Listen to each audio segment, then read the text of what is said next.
हरे कृष्णा। आप सभी का दिन शुभ और मंगलमय हो। तो आज का अध्याय शुरू करते हैं। देवऋषि नारद ने नारायण मुनि से कहा, हे ब्राह्मण, आपके श्री मुख से मैंने सारी दिव्य कथाओं का श्रवण किया, लेकिन अभी भी यह मेरा लोलुप मन तृप्त नहीं हुआ। यह तो और भी विशिष्ट प्रसंग को सुनना चाहता है। इसलिए हे निवीर, कृपा करके श्री जन्म खंड का विस्तार पूर्वक वर्णन कीजिए, जो मनुष्य के जन्म मरण आदि का खंडन करने वाला है। वह समस्त तत्वों का प्रकाशक, कर्म बंधन का नाशक, हरि भक्ति प्रदान करने वाला है और मुक्ति बीज का कारक है। हे मुनिवर, मैं आपके शरणागत भगत और शिष्य हूँ, इसलिए आप मुझे भी श्री कृष्ण जन्म खंड की कथा का विस्तार पूर्वक सुनाइए। किसकी प्रार्थना से एकमात्र परिपूर्णम परमेश्वर श्री कृष्ण अपने संपूर्ण अंशों को इस भूतल पर अवतरित हुए हैं कि इस युग में किस कारण से, कहाँ और उनका प्रकाट्य हुआ है। उनके पिता वासुदेव कौन थे या फिर माता देवकी कौन थी? बताइए, किसके कुल में भगवान ने माया द्वारा जन्म ग्रहण की लीला की थी? श्री हरि ने किस रूप में यहाँ आकर क्या किया? सुना जाता है कि श्री कृष्ण कंस के भय से सूति ग्रह से गोकुल को चले गए थे। जो स्वयं भय के स्वामी हैं, उन्हें कीट तुल्य कीड़े जैसे कंस से भय क्यों हुआ? उन श्री हरि ने गोप वेश धारण करके गोकुल में कौन कौन सी लीलाएं की? वे तो जगदीश्वर हैं, फिर उन्होंने गोपागने के साथ क्यों विहार किया? वे सभी गोपगणे कौन थी या फिर वे ग्वाले भी कौन थे? यशोदा कौन थी और नंदराय जी कौन थे? उन्होंने कौन सा पुण्य किया था कि श्री हरि की प्रेसी गोलोक व सीनी पुण्यवती श्री राधा क्यों ब्रज में ब्रज कन्या होकर प्रकट हुई? गोपियों ने किस प्रकार दूराराध्य परमेश्वर को प्राप्त किया? फिर श्री कृष्ण अंत में उन सब को छोड़कर मथुरा क्यों चले गए थे? महाभाग पृथ्वी का भार उतार कर कौन सी लीला करने के बाद भगवान श्री कृष्ण पुनः परम धाम को पधारे? आप उनकी यह सारी लीलाएं सुनाइए, क्योंकि उनका श्रवण और कीर्तन बड़ा ही पुण्यदायी है। श्री हरि की यह कथा अत्यंत दुर्लभ है। वह भव सागर से पार उतरने के लिए नौका के समान है। भगवान की यह कथा शोक सागर का नाश करने वाली मुक्ति के समान, वह कानों में अमृत के समान मधुर होती है। कृपा निधि, मैं आपका भक्त और शिष्य हूँ। आप मुझे श्री हरि की कथा का ज्ञान प्रदान कीजिए। तब नारायण मुनि बोले कि हे देवऋषि और कुल को पवित्र करने वाले नारद मुनि, मैं तुम्हें अच्छी तरह से जानता हूँ। तुम धन्य हो, पुण्य की मूर्ति राशि हो। लोगों को पवित्र करने के लिए ही तुम इन सब में भ्रमण करते रहते हो। वाणी से मनुष्य के हृदय की तत्काल पहचान हो जाती है। तुम जीव मुक्त और पवित्र हो। भगवान गदाधर के शुद्ध भक्त हो। अपने चरणों की धूल से सबकी आधारभूत वसुधा को भी पवित्र करते फिरते हो। समस्त लोगों को अपने स्वरूप का दर्शन देकर पवित्र बनाते हो। हे भगवान, श्री हरि की कथा परम मंगलमय है, इसलिए तुम उसे सुनना चाहते हो। और जहाँ श्री कृष्ण की कथाएं होती हैं, वहीं सभी देवता वास करते हैं। ऋषि मुनि और संपूर्ण तीर्थ भी वहीं रहने लगते हैं। वे कथा को सुनकर अंत में अपने निरापद स्थान को जाया करते हैं। जिन स्थानों में श्री कृष्ण की शुभ कथाएं होती हैं, वह तीर्थ के समान हो जाते हैं। जिनका मन भगवान श्री कृष्ण की कथा सुनने में लग जाता है, उन कथाओं से जिन्हें विशेष प्रेम हो और कथा सुनकर जिनके नेत्रों से आंसू छलक जाते हों और शरीर में रोमांच आ जाता हो और मन उसी में डूब जाता हो, तो उसी को विद्वान पुरुष ने सच्चा भक्त कहा है। जो मन, वाणी और शरीर से स्त्री पुरुष आदि सबको ही श्री हरि का स्वरूप समझता है, उसे विद्वानों ने सच्चा भक्त कहा है। जिसकी सभी जीवों पर दया है और जो संपूर्ण जगत को श्री कृष्ण जानता है, वह महाज्ञानी पुरुष ही वैष्णव भक्त माना गया है। हे देव ऋषि, अब सुनो। एक बार गोलोक में श्री कृष्ण वज्रा देवी के समीप थे। श्री राधा को ठीक नहीं लगा कि श्री राधा सखियों सहित वहां से जाने लगी। तब श्री दामा ने उन्हें रोका। इस पर श्री राधा ने श्री दामा अर्थात सुदामा को श्राप डाला कि अगर तुम असुर योनि को प्राप्त हो जाओ। तब श्री राम ने भी श्री राधा रानी को श्राप दिया था कि जाइए, आप भी मानवीय योनि में जाइए और वहाँ गोकुल में श्री हरि के अंश महायोगी रायण नामक एक होंगे। उनका छाया रूप उनके साथ ही रहेगा। इसलिए भूतल पर मूर्ख लोग आपको रायण की पत्नी ही समझेंगे। श्री हरि के साथ कुछ समय आपका विचो होगा और एक दूसरे को श्राप देने के बाद ही श्री दामा और श्री राधा दोनों एक को शोभा दिए दुख। और तब श्री कृष्ण ने सुदामा को सांत्वना देकर कहा कि तुम त्रिभुवन विजेता सर्वश्रेष्ठ शंखचूड़ नामक असुर को होंगे और अंत में शंकर जी के त्रिशूल से भिन्न देह को होकर यहाँ मेरे पास वापस लौट आओगे। श्री राधा को बड़े प्रेम के साथ हृदय से लगाकर भगवान ने कहा कि वारा कल्प में भी मैं पृथ्वी पर जाऊंगा और वज्र में जाकर वहाँ के पवित्र नैनों में तुम्हारे साथ विहार करूंगा।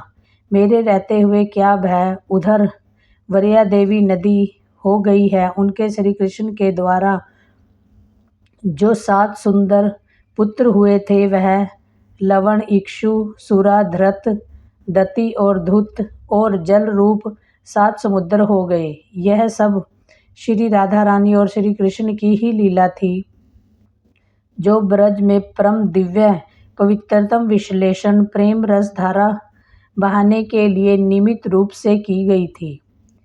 इसी कारण से लीलाम श्री राधा और श्री कृष्ण वह कल्प में पृथ्वी पर अवतरित हुए। श्री राधा रानी गोकुल में वृषभानु के घर प्रकट हुई और यह कथा तो आप पहले से इस अध्याय के पहले अध्याय में सुन चुके हैं। तो अब आगे कथा जानिए। नारद जी ने कहा, वेद विदा श्रेष्ठ नारायण जी, आपकी किसकी प्रार्थना और किस कारण जगदीश्वर श्री कृष्ण ने इस भूतल पर अवतार लिया था। तब श्री नारायण जी कहने लगे कि प्राचीन समय की बात है। वार कल्प में पृथ्वी असुरों से अधिक भार से आक्रांत हो गई थी और संसिप्त हो गई थी। इसलिए शोक से पीड़ित होकर वहां ब्रह्मा जी की शरण में गई और उसके साथ साथ असुरों द्वारा सताए गए देवता भी थे, जिनका मन अत्यंत उद्वेग था और परेशान हो रहा था। पृथ्वी पर उन देवताओं के साथ श्री ब्रह्मा जी दुर्लभ सभा में गए। वहां उसने देखा कि देवेश्वर ब्रह्मा जी ब्रह्मा तेज से आजल विमान हो रहे हैं और बड़े बड़े ऋषि मुनि मुनिंद्र जितेंद्रगण उनकी सेवा में उपस्थित हैं। ब्रह्मा जी श्री कृष्ण इस 2 अक्षर के परम ब्रह्मा स्वरूप मंत्र का जप कर रहे हैं। उनके नेत्र उस समय भक्ति सनित आनंद के अश्रों से भरे हुए थे और उनके पूरे शरीर में रोमांचक हो आया है। हे मुनि देवताओं सहित पृथ्वी ने भक्ति भाव से चरुरानन को प्रणाम किया और दैत्यों के भार आदि का सारा वृत्तांत उन्हें सुनाया। आंसू से भरे नेत्रों और पुलकित शरीर से वे ब्रह्मा की स्तुति और शोधन करने लगी, अर्थात रोते हुए वह ब्रह्मा जी से स्तुति करने लगी। तब जगत धाता ब्रह्मा जी ने उनसे पूछा, हे भद्रे, तुम क्यों स्तुति कर रही हो और क्यों रो रही हो? बताओ, किस उद्देश्य से तुम्हारा यहाँ आना हुआ? विश्वास करो, तुम्हारा भला होगा। कल्याणी, अब शांत हो जाओ। मेरे रहते भला तुम्हें किस बात का भय है? इस प्रकार पृथ्वी को आश्वासन देकर ब्रह्मा जी ने देवताओं से बड़े आदरपूर्वक पूछा, हे देवतागण, किस लिए तुम्हारा मेरे पास आना हुआ है? बताइए। ब्रह्मा जी की बात सुनकर देवता लोग उन प्रजापति से बोले, हे प्रभु, दैत्यों सभी के भार से यह पृथ्वी दबी हुई है और हम भी उनके कारण संकट में पड़ गए हैं। दैत्यों ने हमें ग्रास लिया है। आप ही जगत की स्रष्टा हैं, इसलिए आप ही हमारा शीघ्र उद्धार कीजिए। ब्राह्मण, आप ही इस पृथ्वी की गति हैं, इसमें शांति प्रदान कीजिए। हे पितामह, यह पृथ्वी जिस भार से पीड़ित है उसी से हम भी दुखी हैं, इसलिए आप उस भार को दूर कीजिए। देवताओं की बात सुनकर जगत दृष्टा ब्रह्मा जी ने पृथ्वी से पूछा, हे बेटी, तुम भय छोड़कर मेरे पास सुखपूर्व रहो। बताओ, किसने ऐसा किया और किसे सहन करने में तुम असमर्थ हो। हे बद्रे, मैं उसका भार दूर करूँगा और निश्चय ही तुम्हारा भला होगा। ब्रह्मा जी का यह वचन सुनकर पृथ्वी के मुख पर नेत्रों में प्रसन्नता छा गई और वह जिस जिस कारण से इस तरह पीड़ित थी, अपनी पीड़ा उस कथा को कहने लगी। तात सुनिए, मैं अपने मन की व्यथा बता रही हूँ। विश्वासी बंधु बांधन के सिवा दूसरे किसी को भी मैं यह बात नहीं कर सकती, क्योंकि स्त्री जाति अबला होती है। अपने सगे बंधु, पिता, पति और पुत्र सदा उसकी रक्षा करते हैं, परंतु दूसरे लोग निश्चय ही उसकी निंदा करने लगते हैं। जगत पिता, आपने मेरी सृष्टि की है, इसलिए आपसे अपने मन की बात कहने लगी और मुझे इसमें कोई संकोच नहीं है। मैं जिनके भार से पीड़ित हुई हूँ, अब उनका परिचय देती हूँ। सुनिए, जो श्री कृष्ण भक्ति से हीन और श्री कृष्ण भक्त की निंदा करते हैं, उन महापाप की मनुष्य का भार वहन करने में मैं सर्वदा असमर्थ हो गई हूँ। जो अपने धर्म के आचरण से शून्य और नित्य कर्म से रहित हैं, जिनकी वेदों में श्रद्धा नहीं है, उनके भार से मैं पीड़ित हूँ। जो माता पिता, गुरु, पत्नी, पुत्र, पोष वर्ग का पालन पोषण नहीं करते, उनके भार वहन में मैं असमर्थ हूँ। पिताजी को झूठ बोलते हैं, जिनमें दया सत्य का अभाव है, जो गुरुजनों और देवताओं की निंदा करते हैं, उनके भार से मुझे बहुत पीड़ा होती है। जो मित्रों से विद्रोह करते हैं और दूसरों का एहसान नहीं मानते, झूठी गवाही देते हैं, विश्वासघाती और धरोहर हड़प लेने वाले हैं, उनके भार से मैं पीड़ित रहती हूँ। जो कल्याणमयी सुतों शास्त्रों मंत्रों और एकमात्र मंगलकारी श्री हरि के नामों का विक्रय करते हैं, उन्हें बेचते, उनके भार से मुझे बड़ा कष्ट होता है। हे पितामह, शंखचूड़ के भार से जिस तरह मैं पीड़ित थी, उससे भी अधिक दैत्यों के भार से पीड़ित हूँ। प्रभु, यह सब कष्ट मैंने आपको सुनाया, यह मुझे अनाथा निवेदन है। अगर आपको मैं सनातबा का कोई उपाय कीजिए। ऐसा कहकर पृथ्वी अर्थात वसुधरा बार बार रोने लगी। उनका रोना सुनकर कृपा निधान ब्रह्मा जी ने उनसे कहा कि हे वसुदेव, तुम्हारे ऊपर जो दस्यु भूत राजाओं का भार आ गया है, मैं किसी उपाय से अवश्य ही उसे हटाऊं। अवश्य ही पृथ्वी को इस प्रकार आश्वासन देकर देवताओं सहित जगत धाता ब्रह्मा जी भगवान शंकर के निवास स्थान कैलाश पर्वत पर गए। वहां पहुंचकर विधाता ने कैलाश के रमणीय आश्रम और भगवान शंकर को देखा। वे गंगा जी के तट पर अक्षय वट के नीचे बैठे हुए थे। उन्होंने व्याघ्र चर्म धारण कर रखा था। दक्ष कन्या की हड्डियों के आभूषण से विभूषित हो रही थी। उन्होंने हाथों में त्रिशूल पट्टिस धारण कर रखे थे। उनके 5 मुख और प्रत्येक मुख में 3-3 नेत्र थे। अनेकों अनेक सिद्धों में उन्हें घेर रखा था। वे योगेंद्र गण से सेवित हो रहे थे और कौतूहल पूर्वक गंधर्व का संगीत सुन रहे थे। साथ ही अपनी ओर देखती हुई पार्वती जी को प्रेम पूर्वक तिरछी नजर से भी देख लिया करते थे।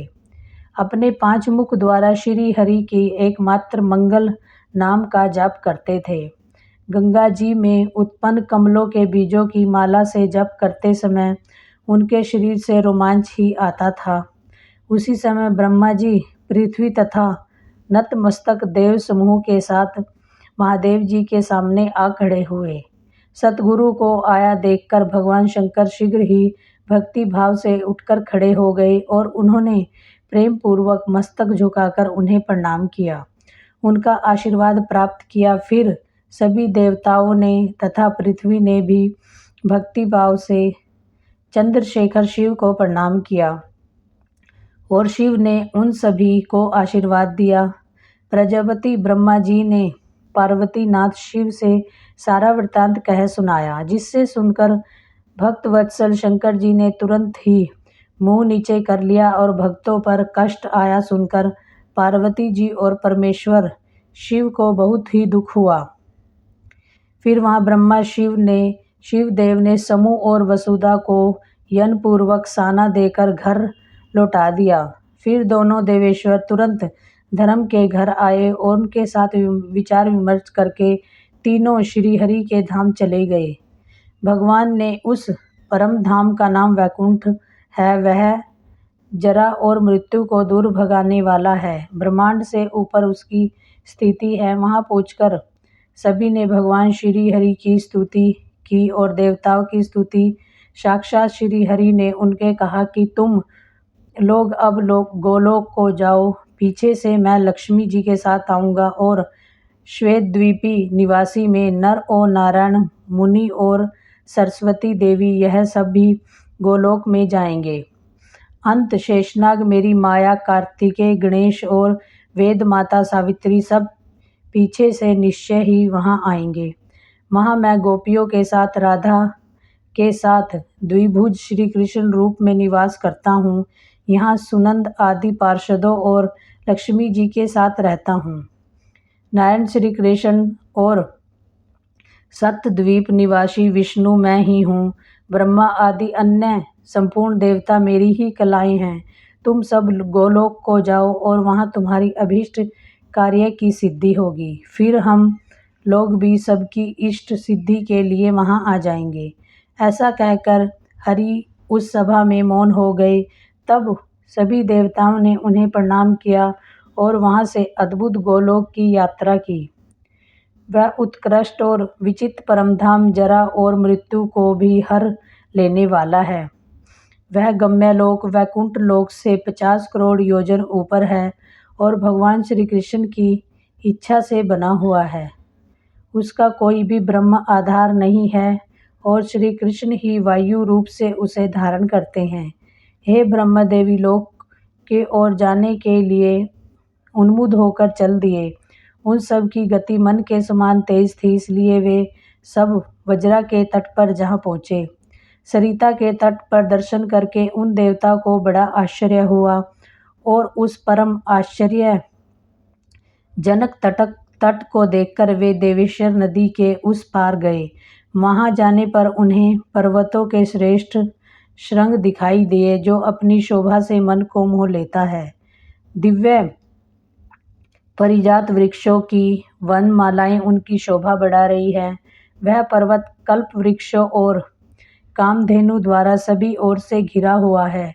उसकी ऊंचाई 1 करोड़ योजन थी और लंबाई 10 करोड़ योजन थी। हे देवेश्वर, वहाँ के सुंदर दृश्य का सभी देवताओं ने दर्शन किया। वह श्री हरि के पार्षद थे। मुनि वहाँ से थोड़ी दूर उनके एक मनोहर राजमार्ग दिखाई दिया, जिसके दोनों पार में तालमणियों की अद्भुत रचना की गई।